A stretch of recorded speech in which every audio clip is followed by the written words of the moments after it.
Good morning guys. So ayan, mga pinutol na kawayan. Yan, papagawa ko guys ng bakod. Kasi sirang-sira na yung bakod namin. Ito siya, ito guys, yung babakuran. And then yung yung nagawang tawag sa amin, gate, goro gate, yan. Para may harang naman sa pagpasok sa bahay. So, ayan, share ko lang guys. Thank you. And kasama yung chicken. Sarap na sarap.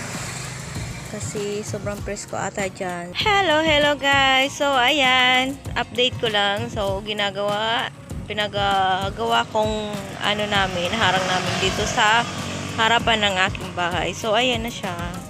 Tapos na, simpleng lang guys, harang. So, ayan. And then, okay na din tong gate ko. Gate. So, ayan guys. Ayan. And then, ito pa. Guys, ito pa yung ginagawa. Papagawa ko pa yan. Para may harang naman. So, ayan. Dami ko pang kalat. Dami ko pang ayusin.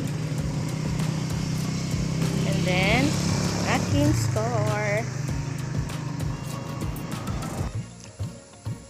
Yan, natapos na rin guys. So, ayan lang ang harang namin, yung bakod na pinagawa ko. So, ayan, kunting ayos-ayos na lang sa likod ng aking bahay. And then, so ayan, share ko lang guys. Maraming salamat. Bye-bye!